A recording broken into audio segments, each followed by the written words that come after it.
Her parents bought her brother a $40,000 truck the same day. They told her they couldn't afford her $2,000 tuition.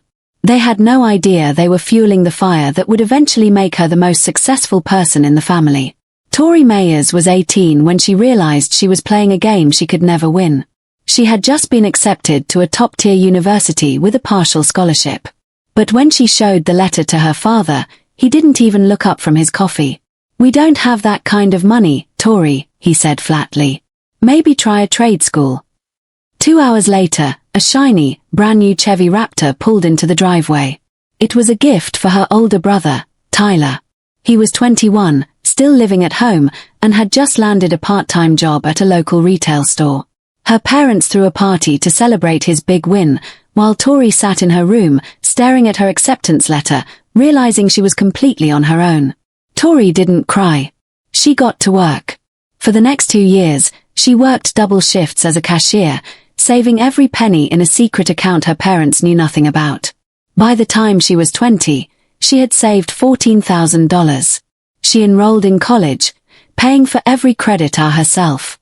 She worked 25 hours a week at the campus library while maintaining a 4.0 GPA. For 4 years, her father drove past the campus every single week on his way to work. He never once stopped to visit. He never once called to ask how she was doing.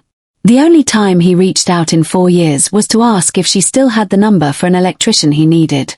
When graduation day finally arrived, Tori was graduating magna cum laude. She sent her parents an invite, reserving 4 seats in the front row. She waited for a reply that never came. On the morning of the ceremony, as she stood in her cap and gown, her phone finally buzzed. It was a photo on Facebook. Her mother had posted a picture of the family at a high-end steakhouse, celebrating Tyler's promotion to assistant floor lead. The caption read, "So proud of our only success. Celebrating the big promotion." Tori stood in the middle of the crowded stadium, surrounded by families cheering for their children, and felt like a ghost. She realized then that she had been waiting for a verdict from a judge who never even bothered to show up to court. But Tori wasn't going to be a ghost anymore.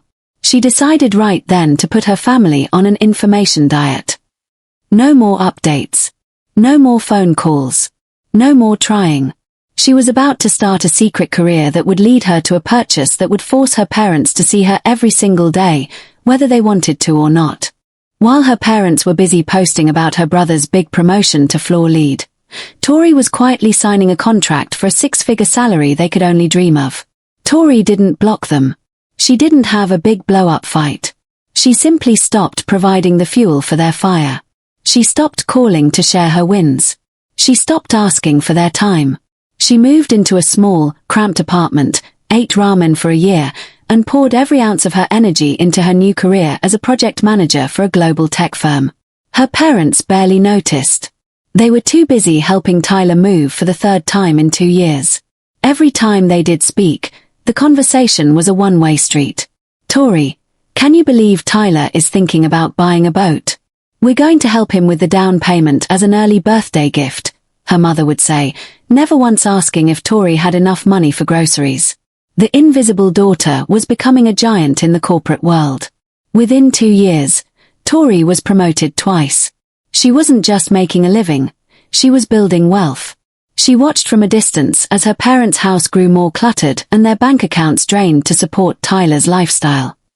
Then came the day Tori made her biggest move. She didn't buy a flashy car or expensive clothes. Instead, she walked into a realtor's office and put a massive down payment on a beautiful 4-bedroom house in one of the best neighborhoods in the city. It was the kind of home her father had always wanted but could never afford.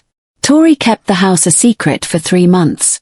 She wanted to settle in, to feel the peace of a home that was 100% hers.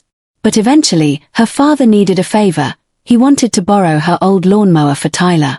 He called and asked for her address, assuming she was still in her little apartment. When his old truck pulled into the driveway of the massive, modern home, he didn't even get out. He sat there for a full minute, staring at the manicured lawn and the high-end SUV parked in the driveway. He called her phone while sitting right outside. "Tori, I think I have the wrong GPS coordinates. I'm at some mansion." Tori walked out the front door, wearing a professional blazer, her phone in one hand and her house keys in the other. "No, Dad. You're at the right place. Come in." The look on her father's face wasn't one of pride, it was pure, unfiltered shock. But the real tension was just beginning.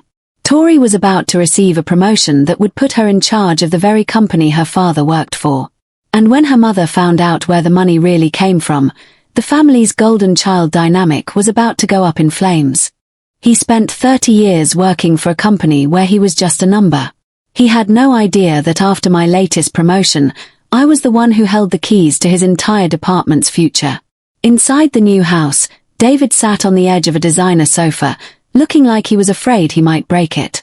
He kept looking at the high ceilings and the view of the city. "Tori," he whispered, his voice trembling. "How? Tyler can't even keep a job at the mall, and you're living like a CEO." Tori poured him a glass of water, her movements calm and precise. "I didn't have a choice, Dad. When you told me you wouldn't help with my tuition, I realized I had to be my own hero. I've been working 16-hour days for 6 years. While you were celebrating Tyler's assistant roles, I was running multi-million-dollar projects." A week later, her mother, Sarah, finally visited. She didn't bring a housewarming gift. Instead, she walked through the rooms with a sour expression, running her finger along the countertops as if looking for dust. "I suppose you think you're better than us now," Sarah said, her voice dripping with envy. "Spending all this money on a house when your brother is still struggling. It's selfish, Tori. You should be helping family." Tori didn't flinch. For the first time, her mother's words had no power. "I'm helping family, Mom. I'm helping the only person who worked for this, myself. You gave Tyler a $40,000 truck and gave me nothing but silence. If he's struggling, it's because you never taught him how to fly.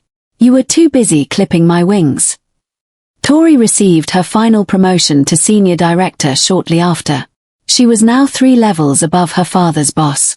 When David found out, he finally sent a text that simply said, "I was wrong. I'm proud of you." But for Tori, that pride came 10 years too late.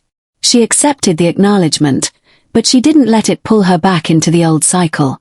She realized that peace isn't found in the approval of people who once ignored you. It's found in the life you build without them. She kept her circle small, her boundaries high, and her doors locked to anyone who only saw her value once she had a price tag attached to her name. The invisible daughter had finally become impossible to ignore. Tori Mayers proved that the best revenge isn't a loud argument, it's a quiet, massive success. The lesson: if they don't invite you to the table, go out and build your own mansion.